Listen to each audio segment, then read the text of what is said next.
Searching the internet yesterday, Bull, and I came across an article from Bleacher Report, which was labeled aggressive trade targets, one aggressive trade target, for every NBA team. So I was like, ooh, I wonder who they picked for the Cavs. So I clicked on it, and their choice for a Cavs aggressive trade target this summer was Deni Avdija from the Washington Wizards. Now, if you're not familiar with Deni Avdija, he was a top 10 who the hell watches Washington? Yeah, they were terrible. There's no reason to. He was one of the few bright spots this year. He's a wing, 6'8", he's like, what, a third-year player? Defense. Third year, yeah. And he just signed a new 4-year, $55 million contract extension, which is one of the best contracts in basketball. Yeah, it's pretty cheap. How good is he? What was the number? He's worth way more than about $12 million, which is what he's getting. About $15 million what's he getting. So he's a good player. But when we talk about ambitious trade targets, I'm not sure Deni Avdija moves the needle in terms of ambitious trade targets. Before we move on to the more ambitious ones, what are his numbers? Like, how good a player is he? This past season, he averaged 14.7 points. He shot 51% from the floor, 37.5% from three, grabbed 7.5 rebounds, dished out 4 assists on a putrid Washington team. He was arguably their second or third best offensive creator and by far their best perimeter defender. He's a good defender. Very good defender. He's a really good player. He has turned into a really good player. We haven't. You guys haven't mentioned him He'd at be all. a great fit. Well, because Washington doesn't really have any incentive to move on from him. Wouldn't they want to kind of build around a dude like that? Yeah, especially if you got him for a bargain on a contract. He's on a great contract. If they're going to trade someone, it's going to be some of their big contract guys, and they're not going to want to take anyone on cheap. Like Jared Allen doesn't work for him. Right? They don't want. Yeah, they don't. They have no. You have to trade the draft picks, right? Which the Cavs don't have. You don't have. The Cavs don't have. Okay, so he's not a realistic. I don't think he's realistic whatsoever. But he'd be a great. You guys would like. He'd be a great fit. He'd be great. Great fit. Kyle Kuzma, a different, similarly sized positional player on Washington, he could be a trade target. He's way more realistic for the Cavs based on the money he makes and trying to get that to work. Avdija, I don't think makes any sense from Washington's standpoint to try and trade. So I asked you guys, to get crazy, to get ambitious, who's a more ambitious trade target in your mind that the Cavs could at least look at? And Jason, I want to start with you. Mm-hmm. So I asked you, who was your ambitious trade candidate for the Cavs to look at this summer? And your answer was? Jimmy Buckets Butler. Whoa. Like you talk big game hunting. Jimmy Butler's big game hunting. Obviously, he's got a ton of playoff experience. Yeah. Big time postseason player. He's under contract for $48 million next year. He's looking for a big time deal. He's got a player option the year after that. Sort of the situation that Donovan's in, frankly, with 1 year left and then a player option. So, and I don't know that Miami's going to give him a $52 million a year deal. How old is he now? How old is Butler? 30. I think he'd be 30, I'll look it up. 35. He's not young, but he just had another He's really not good that season. old. I think he's 30. I want to say like 32, 33. But He's 34. 34. Wow. Okay, so Turning 35 this year. yeah, and he's making big time money. Yeah. Big time money. But he's a big time player. He's exactly what this team needs as a two-way wing. He'd be an absolute perfect fit in this system. You want to go big game hunting and ambitious trade target, give me Jimmy Butler.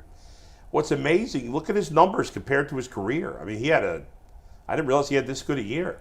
He's just getting better as he gets older. It's weird. I thought he came off like a real D with those comments. He did. That was, and people got mad at me when I said that on Twitter, which I didn't get. Like, you're not playing. Shut up. Nobody cares if you would have won. One thing on Jimmy Butler, real quick. So he had an injury riddled season. Yeah. Which is part of why he shot more threes. He also made a career high percentage from beyond the arc. Right. We talked about the Cavs in the last 2 years. Who can you trust in the playoffs? It was Donovan and who else? And last year against New York, Donovan was not the player in the playoffs they needed. Playoff Jimmy's a real thing. Mm-hmm. And you may get 55 games in the regular season from Jimmy, and I know he didn't play in the postseason this year. Yeah. But when he has played in the postseason, Jimmy Butler has been at his absolute best.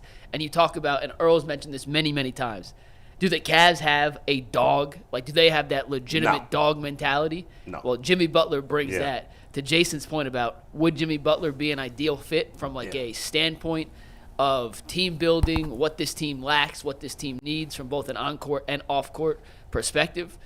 I mean, Jimmy Butler is the pipeline. Of course. dream. It's a no-brainer. But the problem with Jimmy Butler, same as the problem of the guy I have on here, is that we've seen in the last few years a lot of these old guys are not able to play in the playoffs because they're hurt. Or they're not, injuries are always going to be a concern as guys. But it's more of a right as guys get older. If you're relying on old guys in the playoffs, it's not going to work out quite often. Well, it's how you manage them during the regular season, and Kobe is one of the new age type of GMs, presidents who very much believes in maintenance during the season, giving guys games off. If they did make a move for which Miami did as well, and it didn't matter. You're right. He missed the postseason. Yep. But just because he did this year doesn't mean he would every year going forward. There's risk involved in any move. There is risk because he's a little bit older. But when he's on the floor, when he's right and he's on the floor, he's exactly what they need. I think the only, correct me if I'm wrong, of the 3 teams left in the NBA, the only superstar left that's over 30 is Kyrie. Right? Luka's under 30. Brown and Tatum are under 30, aren't they? Yeah, they're under 30. How old's Gobert? Edwards is under 30. Oh, I didn't think about Gobert. He's 31. Rudy Gobert. So Kyrie's 32, I think, right? Kyrie's 31, 32, right now. Yeah, so, but none of them are they're not 34, 35. Right, I mean, right. That's a big difference. But anyway, okay, so who's next? You want to do Earl's? No, we're going yours because Earl didn't send one in. So Earl's going to freestyle at the end. He had a busy. He had some stuff going on yesterday. I know It's that's fair. good. I'm just shocked because Earl's on top of things like, he's not lost in the soup. I mean, I got some Paul, you're guys up in my next. head, Bush, but yeah, you got a lot of guys. yeah. You got things going on. I give you a pass. Go ahead.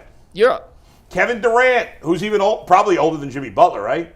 He is older than Jimmy Butler. I mean, he's old as dirt. And what's funny is he fits. He's old as crap. He's probably the player I hate most in the NBA.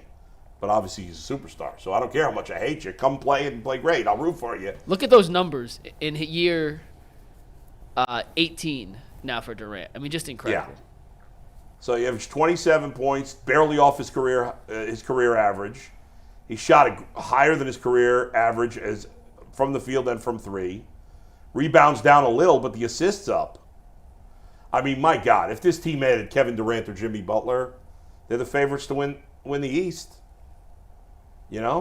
Would they be definitely? Or would Boston still be the favorite? They'd be right there with Boston. They'd be at worst a close right second, there with Boston. Right? Yeah. They could win a title. If in theory they got Butler or Durant, and in theory they stayed healthy that's a big if at their age.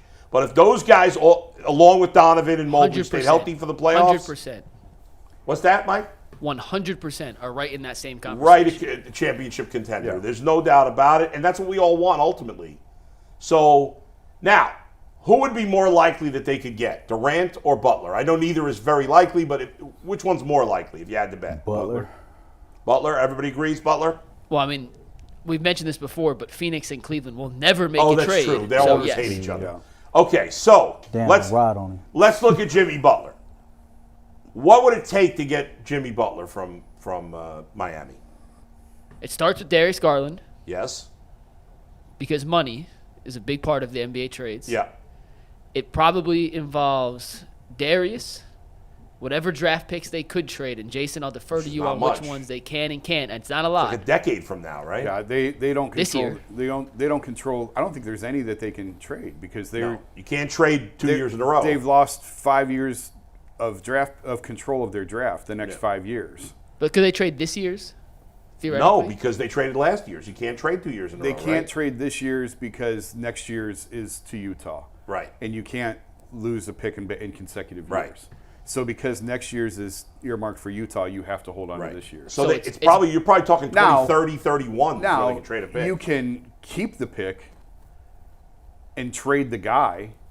You could trade the player That's after true. you draft him. That's true. If you've got something, Right, but that's true. if you've got something set up ahead of time, But if the So it's something that but if looks the like Cavs had Jimmy Butler, it's going to be a back end of the first round pick going forward. this draft. Oh, this draft. this Okay. year.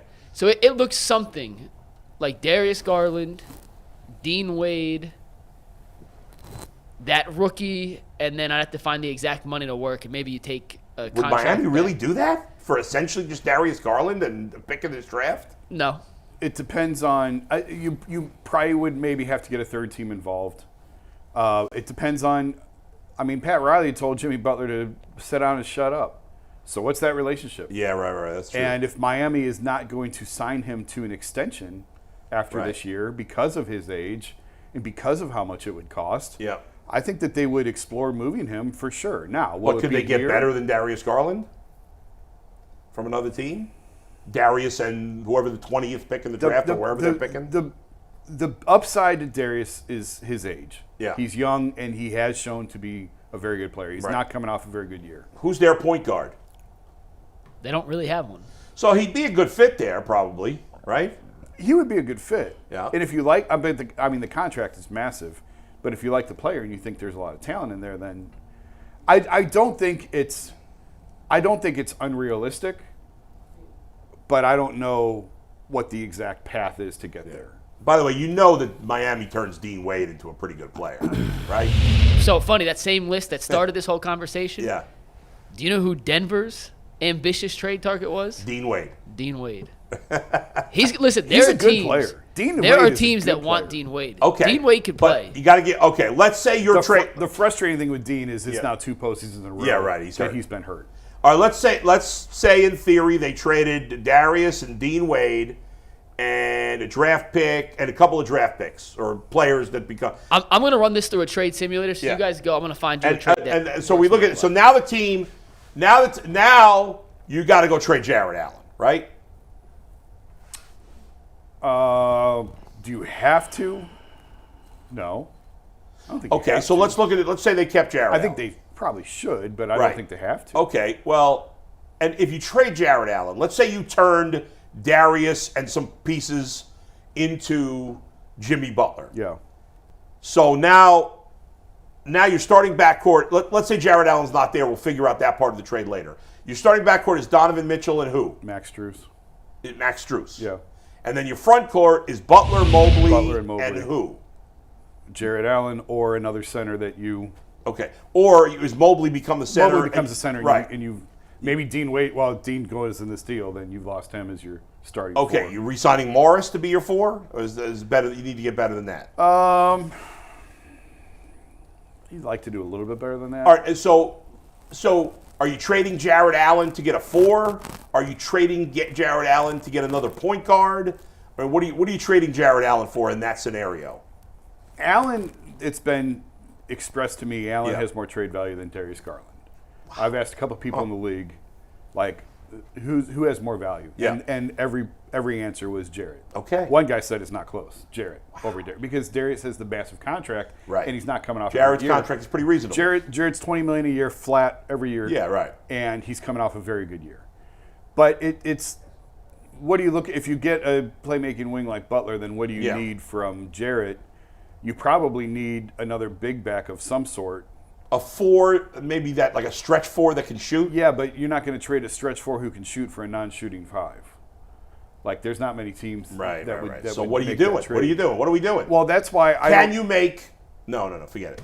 That's why I don't know. I don't know that you necessarily have to trade Jarrett if you get the playmaking dynamic wing. But then you still have that scenario where you have 2 non-shooters. You still have 2 non-shooting bigs. Evan's gotten better. He's gotten a little bit better every year as a shooter, but you still would not classify him as a stretch 4. Right. Totally agree on that, at least not at this point. So would you consider trading for another scoring guard, if you will, and going small? Where you're essentially, you're starting Strus, Butler, the Cavs, Mitchell, and another shooter. The Cavs philosophically like having 2 ball-dominant guards in the backcourt together, and Max Strus does not fit that. All right. But they do like they do like pairing Darius and Colin, or Donovan with Darius, Donovan with mystery player X. They do like having. It's going to 2 be guys. fascinating to see what they do with this roster. Yeah. All right, back to football we go.